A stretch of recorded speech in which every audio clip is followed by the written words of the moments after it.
All right, good afternoon. I'm Lieutenant Matt Clark with the Denver Police Department's Major Crimes Division. I'm here today to provide an update to the incident related to the police officer involved shooting that occurred at 901 South Irving Street on Wednesday, January 1st, 2020 at approximately 1:12 in the morning. This is intended to be a preliminary briefing based upon the information we've gathered thus far. It comes from interviewing witnesses, speaking to the officers, and analyzing the evidence that was collected from the scene. This investigation is in the early stages, and there may be questions I might not be able to answer or might not know at this point.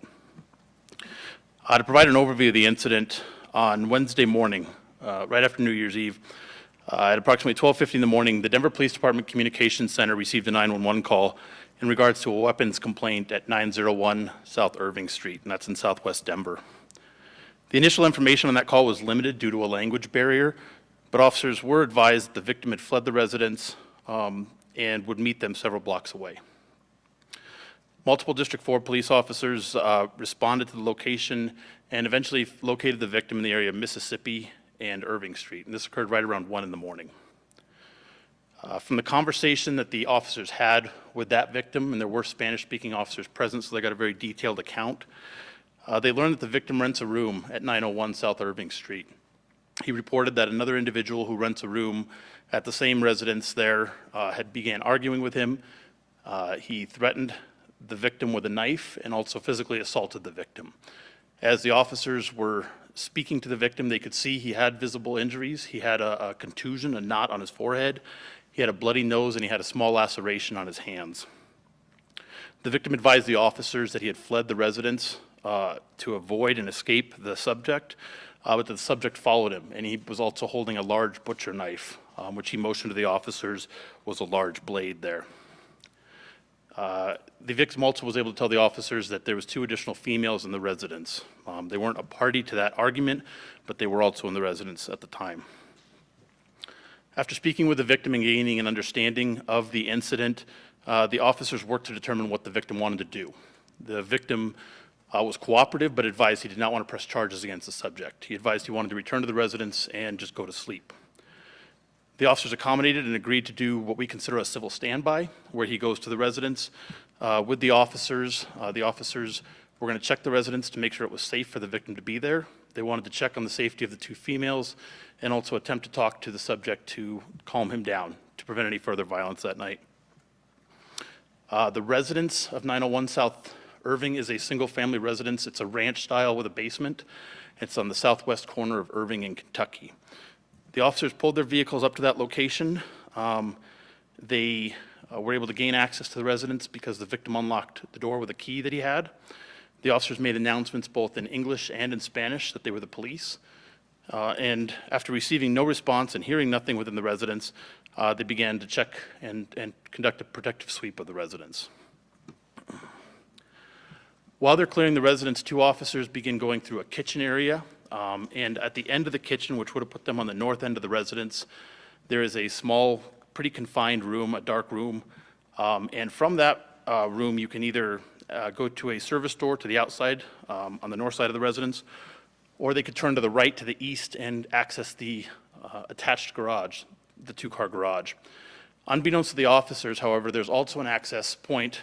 If you go into the garage, immediately around, if you did a U-turn there, you'd be accessing the basement stairwell.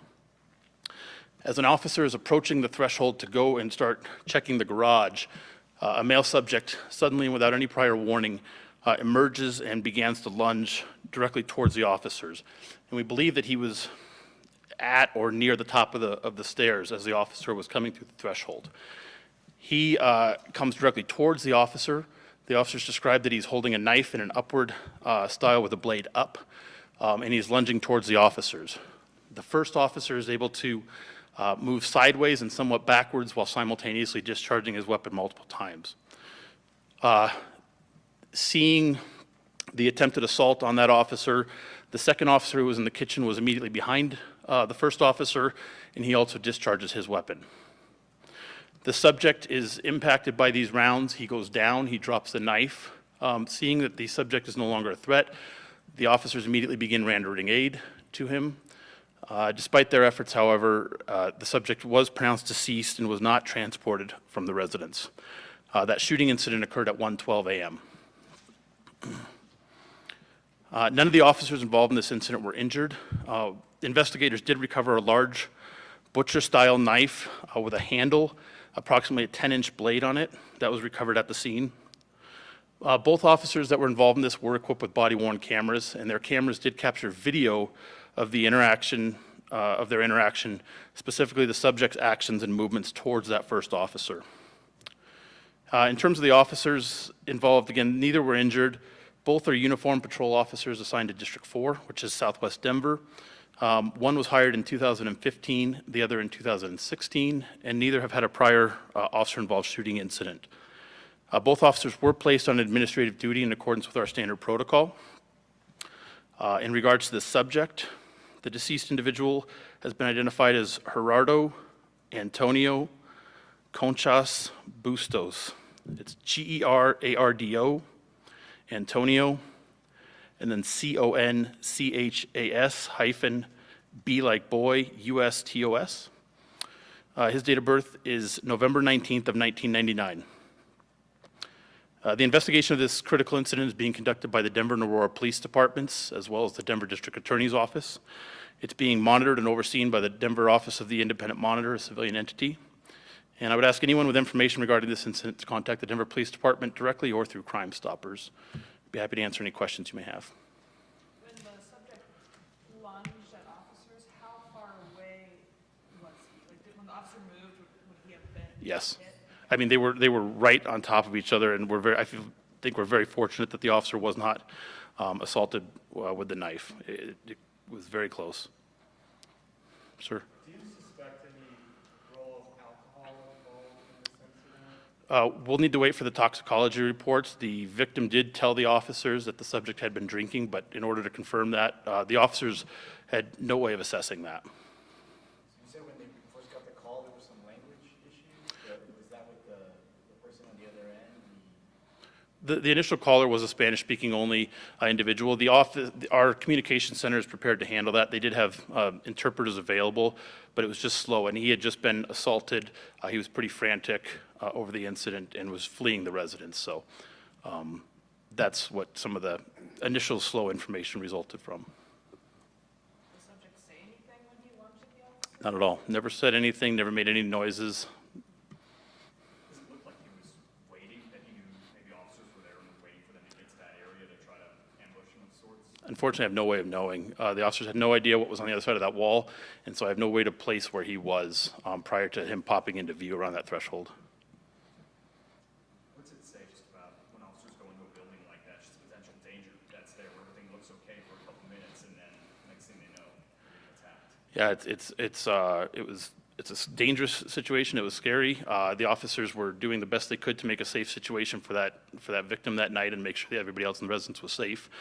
And they were prepared to deal with it, obviously, but that wasn't unfortunately, that was an unfortunate outcome. Were there just two officers there the whole entire time? No, there was a third officer holding another part of the residence, so the intention was to clear this kitchen and into this room, potentially even the garage, and then go back and secure the remainder of the residence. It was like a home sweep that they were doing? Exactly, a protective sweep type thing, yeah. Do you know how many rounds the officers fired? 6 rounds were fired total. Total. Yep. Do you know how many struck? I don't have that. The autopsy was this morning, but I haven't reviewed the report yet.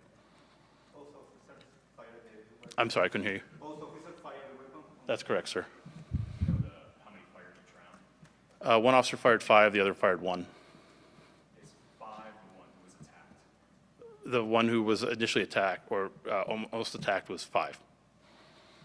What are the names of the officers? We'll let the department release those through the media relations here in the coming days. Do you know if the suspect who was shot by police had any prior encounters with DPD? I'm not certain of that. The media relations people can get you that info too. What is a civil stand-up? You mentioned that. Sure, it's just a term that we use where we're not necessarily working on a criminal investigation, but it's an opportunity, and we do those in a number of situations where you'll go to a residence with somebody to prevent violence, prevent a breach of the peace. And that's what their intention was. Did the housemates say anything about any mental illness? No, I have no information regarding mental illness of the individual. Does this speak to the importance of having kind of officers who are bilingual on the force? Sure, absolutely. I mean, and it's not even just for this situation. In any call, there's the ability to get information efficiently and be able to help and serve that population who doesn't have, who can't communicate proficiently in English. We can get the information. We can take, whether they're victims or witnesses or even suspects, to move criminal investigations forward. It's critical, and not only as patrol, but we do it with investigators as well. Thanks.